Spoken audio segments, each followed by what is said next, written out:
Hello. So, my feet led me here today to one of my favorite spots on these Wabanaki lands where I live in Maine.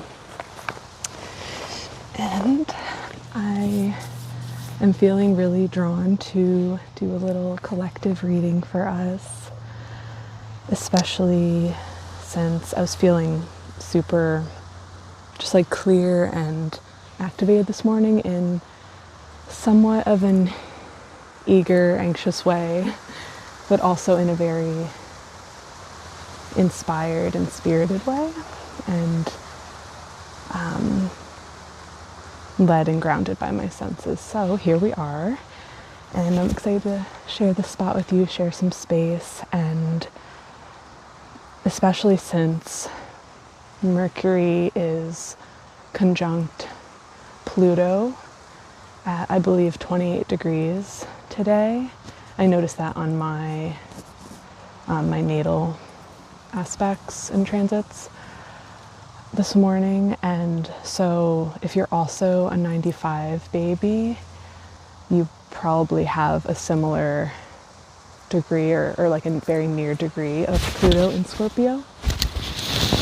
And so you might also be feeling that activation. It makes sense. Mercury, the planet of communication and connection, coming into close relationship with Pluto, the revealer, the unveiler. And so I brought my little kit, and I'm just going to set that up with you today and kind of walk you through how I do an embodied tarot reading. I forgot my little cloth, but I love how my deck, and usually the guidebook, but I didn't feel like, I also brought my watercolor set, so I didn't want to bring too much in my backpack on this little hike. But like it all fits in here along with my little medicine bag that was gifted to me from a friend back from her visit back home to Colombia. So I'm just going to start off with a little grounding prayer incantation as a thanks for this place, for holding me, holding this reading, holding us.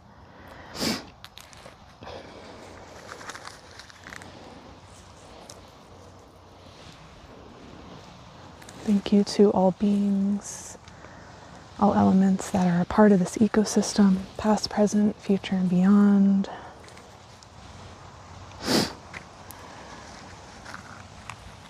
Thank you to all the land guardians and spirits. Thank you to my own guides and well ancestors for being in connection and communion today. I ask for clear guidance, support, and protection as I connect to the present moment, language, senses, bridges that want to be shared today.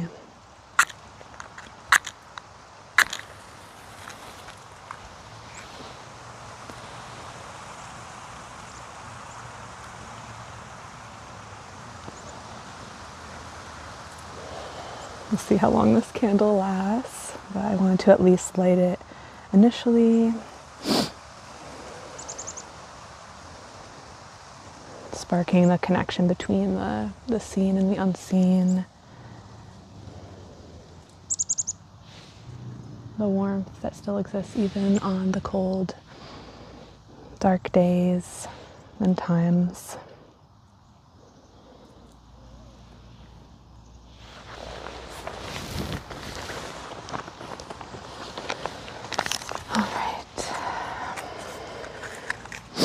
And so I always like to begin as well with just grounding into our senses, our bodies, our presence a little bit more. Even if we already feel like we have, knowing that it's never about perfection, there's no perfect place, energy, or mood to be in. It's just about calling ourselves back a little more and more each time. So, starting by noticing and allowing our breath to deepen and slow if we want.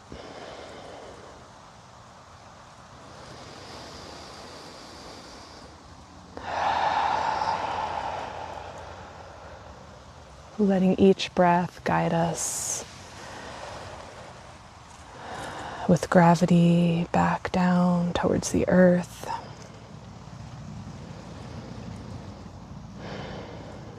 And letting each breath guide our body and being into more presence, reconnection, and remembering.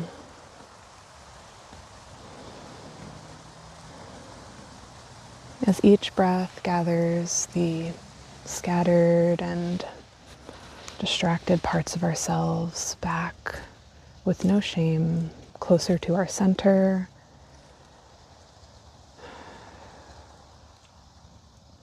closer to the remembrance of our whole selves.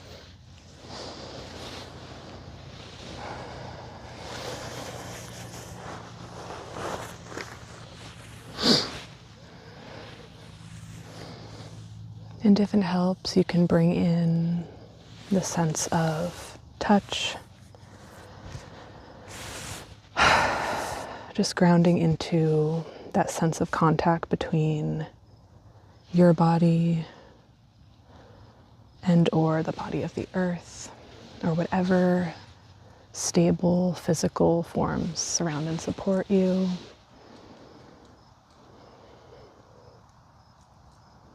Maybe that's just the cushion beneath you.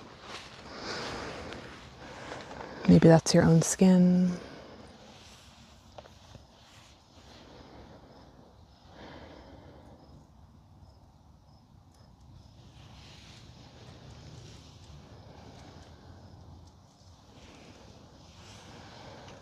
Noticing your sense of sight and insight and how it reflects all that's around you.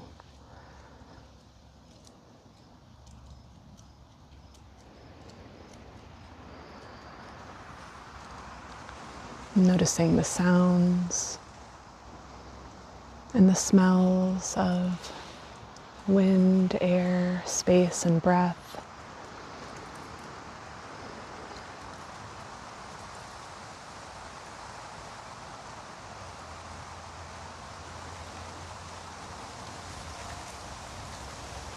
And noticing even the subtle sense of taste, of fluidity, of intuition, circulating through your veins,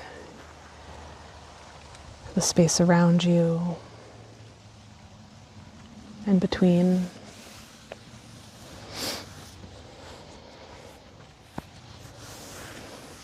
And gathering that all together,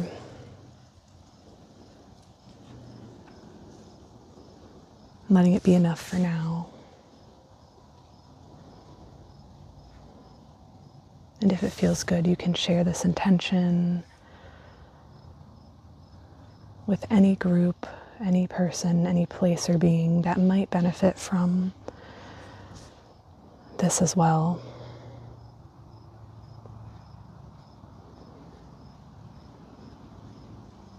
And just sending some of it across time and space with trust. And returning at your own pace.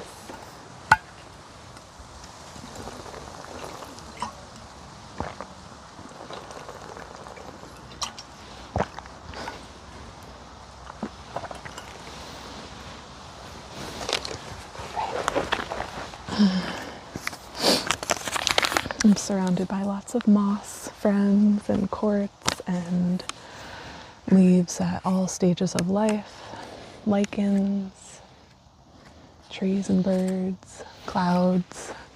You can see the range right now in late October 2025, where we are facing so much uncertainty, so much change, feeling how the collective nervous system is really tired right now, really spent, dysregulated, in a constant state of sympathetic response. I see right now as a sort of collective trauma response, and there's no shame or blame in that. There are people and places and systems to be held accountable, yet what's under it all is connected. And there's many ways that this is being reacted to right now. And we're here to find a little more chance of choice in our response. So wherever you are in the world, whenever you're watching this, I hope this reading can support you. And know that, especially if you're listening to this around within the few weeks or months even of when it's been posted, if you're in or aware of the United States' continuing and increasing regimes towards control and misinformation and fear and separation, that this is for you, this is for us, as we work to tend to what's really needed here, through all the noise, the chaos, the hate, the harm being caused by people in power, systems and structures that have long oppressed through colonial and capitalist control. We're here to remember the resources that can't be taken from us, not to bypass the reality that healthcare, immigration rights, rights to express identity, and everything are being taken, and that's very real and affects us. Yet I also want to remind us of our sensory, sentient, and spiritual supports that are really, I think are really essential to uniting with the reality, the physical, what's right in front of us, and also what's being unveiled.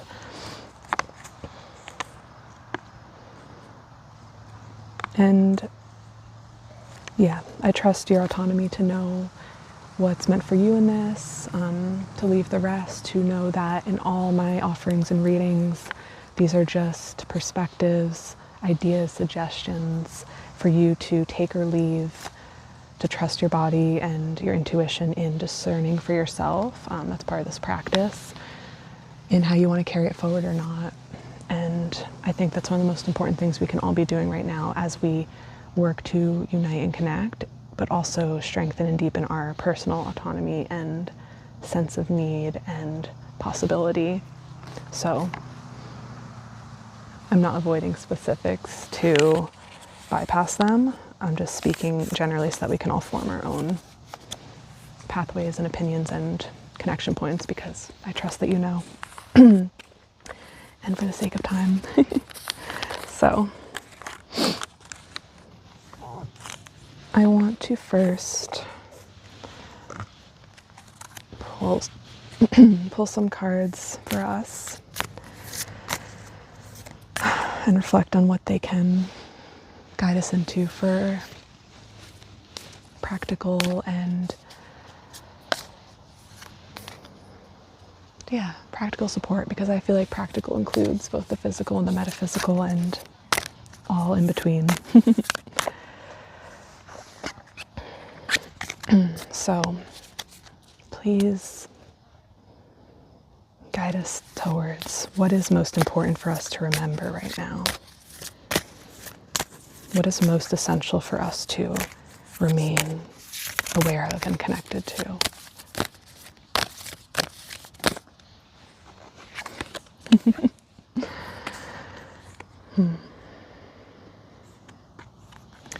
And we have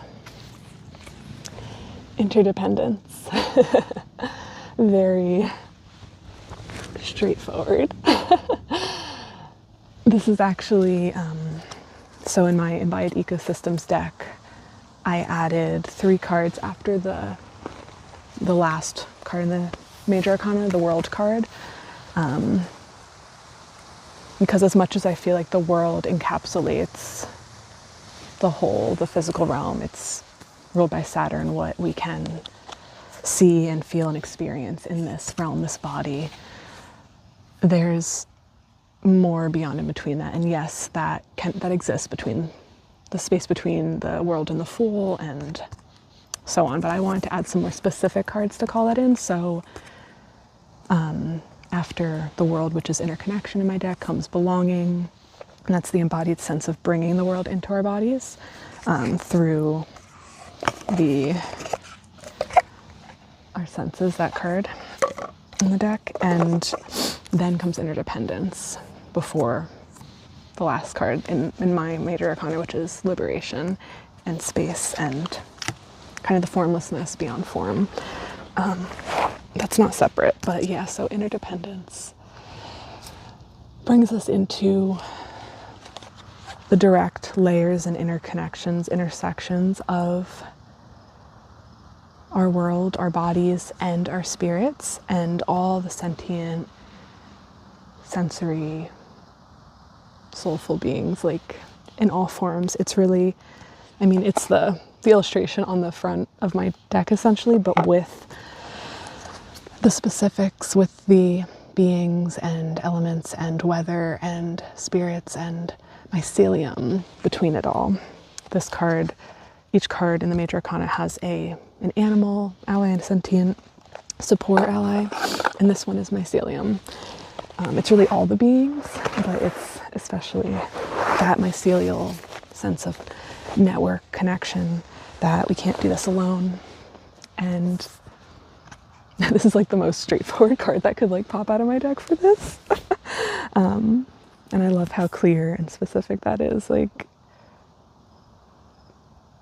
that first step for us, that foundation, is remembering that as much as you've heard this said or not, like that we're not in this alone, and that even when we can't see or feel the other beings, the other support, the other beings that are struggling with us, that they're there. And to remember that in the moments too when we feel selfish for taking care of ourselves, because the moments, like, we can hear that a million times but still feel that that trained and taught and inherited resistance, that gaslighting we've been taught, that that's not true, and that's part of the separation, you know, because each part of the whole, each body, each being is essential to the whole, and the well-being of the individual feeds into the collective, you know, and through our daily interactions, through everything we do. And so this is that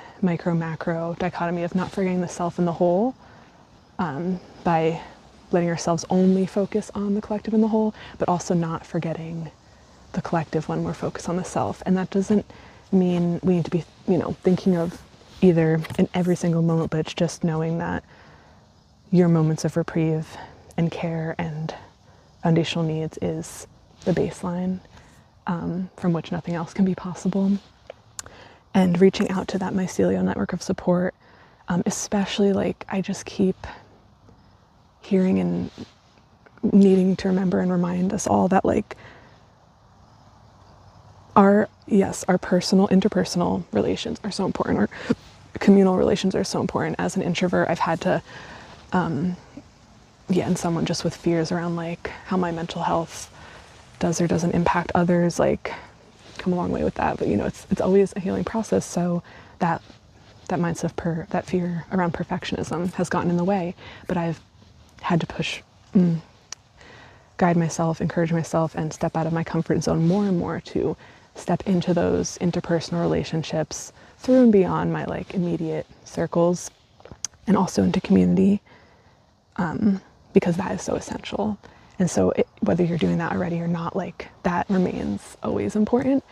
And also our connections with the subtler beings and forms and elements remain so essential. They're so forgotten. And I think sometimes if we're like in this work, we can maybe forget that that's just not the norm. Or maybe we're hyper aware of that, you know, because there are times when it doesn't feel like enough. It feels like, you know, if you take a walk in the woods, you're connecting with a plant ally or an animal or a spirit ally, like, is that removing yourself from the direct action and community that's needed? But I invite us to consider how it contributes to that and how it feeds into that and vice versa, and how those moments aren't separate.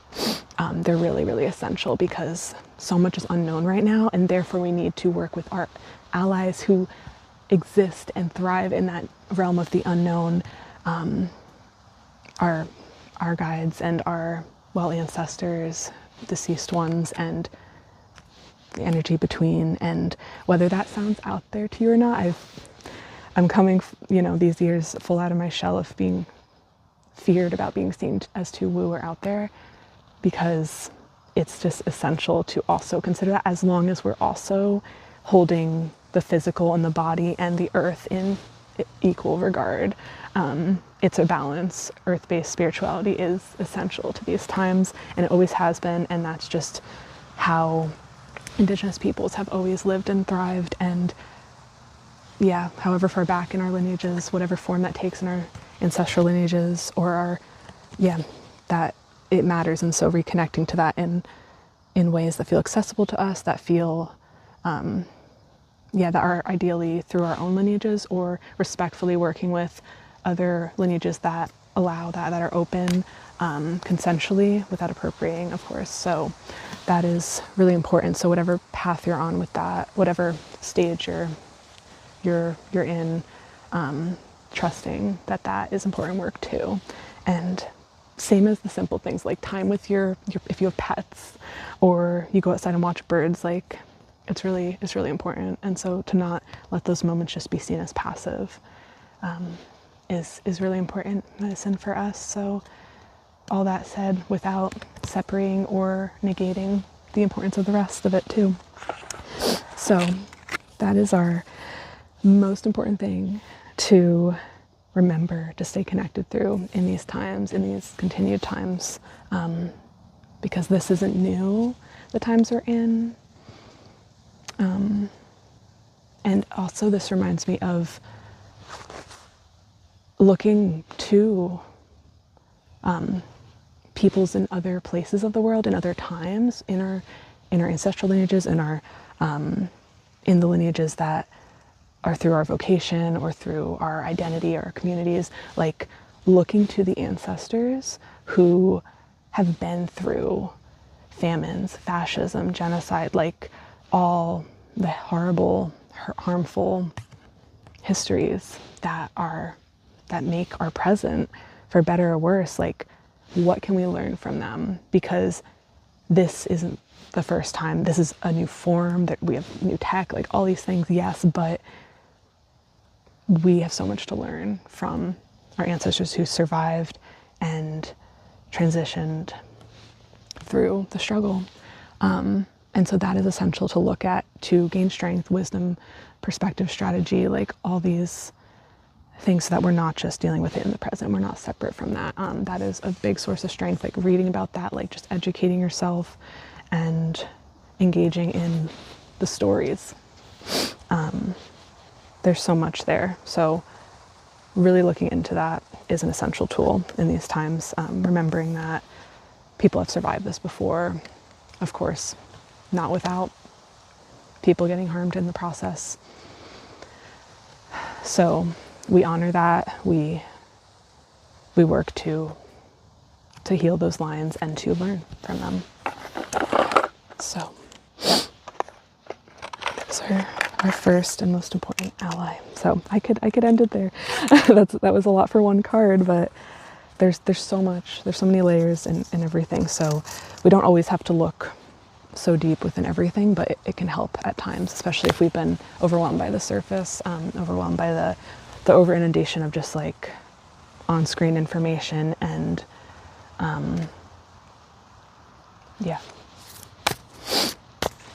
And I wanted to also ask how we can maintain a sense of clarity and yeah, like clarity and decisiveness and a clear sense of what is needed versus what is distracting in these times.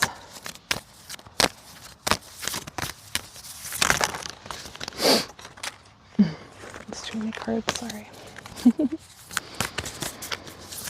What is needed to maintain clarity? How can we ignore my shuffling grace? It's just how it's done here. How can we maintain clarity?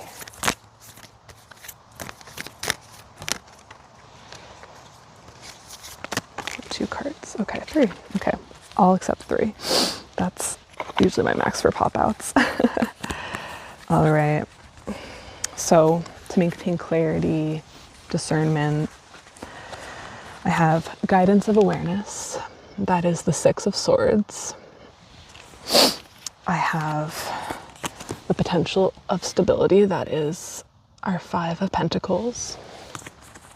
And I have the conduit of awareness. That's our King of Swords. So we got these three together. We've got air, the element of air and earth. We've got the nervous system, the central nervous system, but also I'm forgetting the words, but how our autonomic nervous systems co-regulate with one another is very much what Six of Swords is about for me. Like, and in general, it's like that guidance across the waters, you know, with all the swords in the boat. It's, even though these images are so different from Smith Rider-Waite illustrations, they're not separate from the meanings. And so that guidance, that support across the hard times, again, can only come through that mycelial connection, that mycelial connection that is visualized here as well. It's entangled, it's a little chaotic and obscure, but feeling for that, and letting our nervous systems be held by and hold that support in, and the only way that can happen is in community. So, you know, whether that's the community you find at the end of the day on the couch with your partner or your family, your chosen family and pets, or whether that's online with them, whether that's in a practice group online, whether that's an in-person practice group or communal organizing, you know, volunteering, maybe it's at your job, maybe in any form, it's being together in shared space where we can sense into one another's nervous systems and gain information and wisdom subconsciously, subtly through that.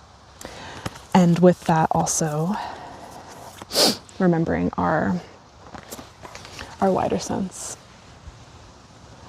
this cosmic sense of support. And whether you pay attention to like astrology or not, the language of the collective, the cosmos and the planets, remembering that we're not in isolation. It's echoing the first card, of course, but the conduit of awareness, the King of Swords, knows how to voice, how to intentionally voice and speak with intention, to share information with intention, to not just respond and react, whether that's internet comments or in person, but to really practice speaking from that place of inner knowing and depth. And like, it doesn't mean there's no perfectly regulated nervous system, and that's unfortunately never, there's no shame in that, that it's a temporary cycle, you know, and it's continuous.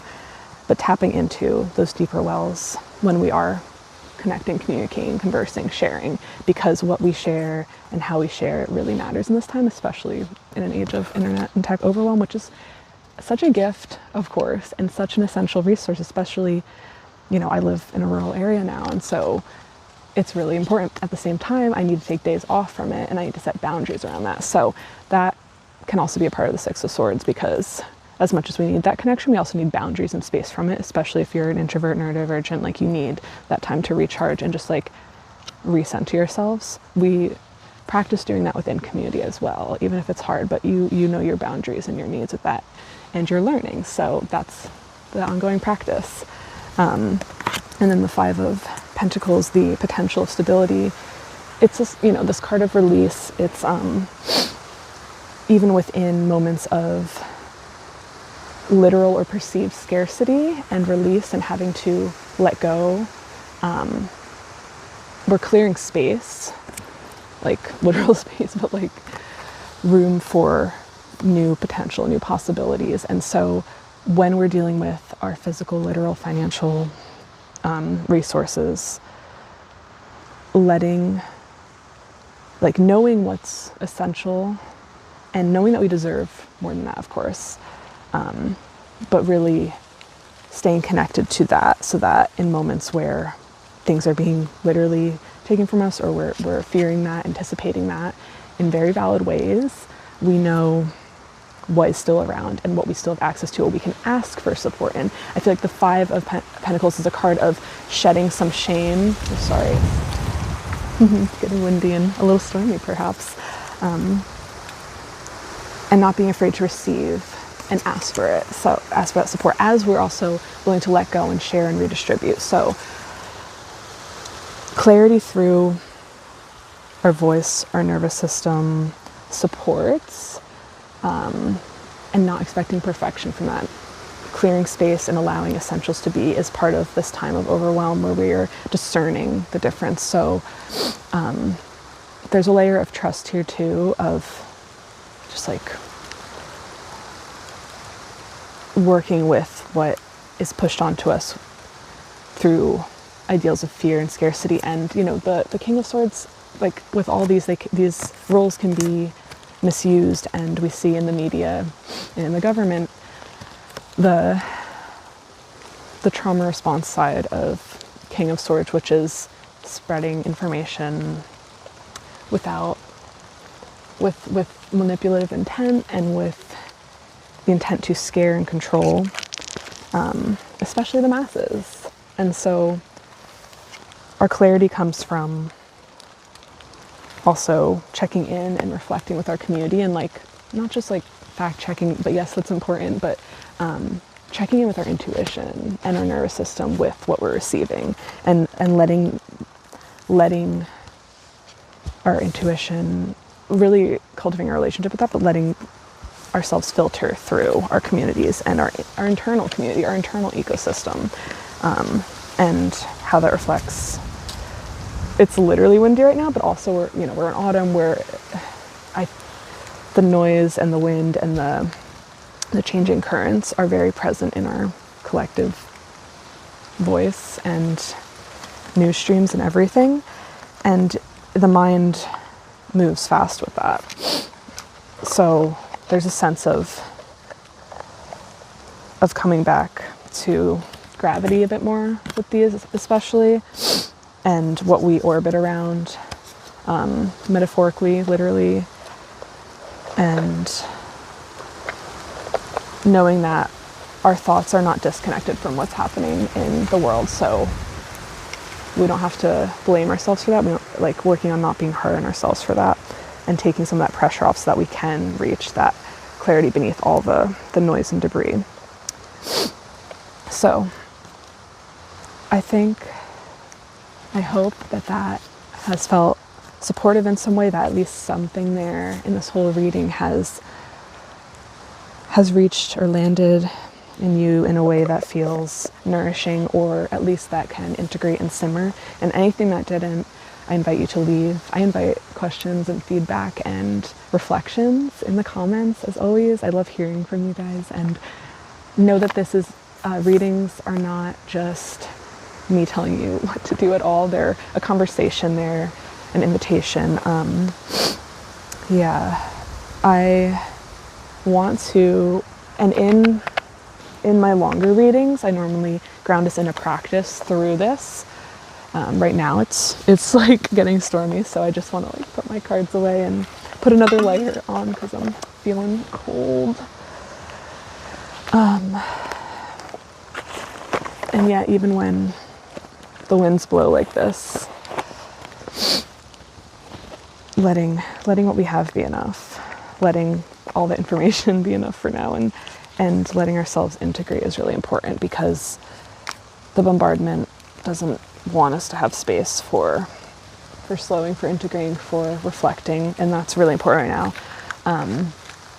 I've been thinking a lot about how action and reflection are like two sides of the same coin, and they're both really necessary, even though in dire times, like, one feels more like kind of easier to access because it's what our activated nervous systems feel like they can function with, and that's totally valid and makes sense. Yet at the same time, we need to sit back and observe and reflect, and doing that alone and in community of all forms within our ecosystems is really important. So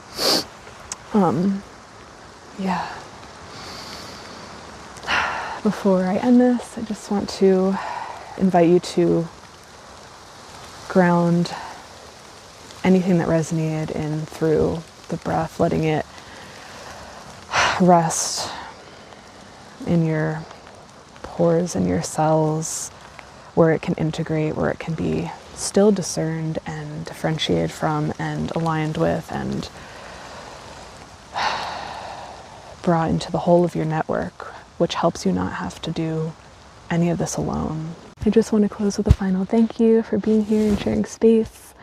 I would love to hear from you, and if not, I trust that this reaches you across time and space how it's meant to. If this resonated with you, know that I do have, at least right now, my books are open for one-on-one embodied tarot readings in which you get specific guidance, but also if you book one of the middle or longer one, there's space to practice. And even if you do the shorter one where there's not space to practice together, I invite and leave you with specific recommendations or ideas to contemplate. So I really focus on letting these readings be able to ground in the body and land and integrate. So my hope for you with this reading is that you can sit with it in silence, movement, or writing, whatever form helps you reflect. And I also recommend, if there's anything that landed that wants to be remembered, like letting it ground into a physical form, whether that's writing or drawing or some place that you can remember it, because that really helps me come back to these messages that don't need to be just a one-time thing. So yeah, I also hold space for more of these practices through my ego embodiment practice community or membership. Right now, doors are open until October 31st. And if you're watching this after then, there will be a wait list for the next time our doors open. And we'll see what else. We'll see. But for now, thank you for being here. Even if this is the only way we're connected, I'm really grateful, and just want you to know that, yeah, I'm here if you need anything, and so is the earth. Okay, take care of yourselves, be well, be easy, and yeah, solidarity, we got this.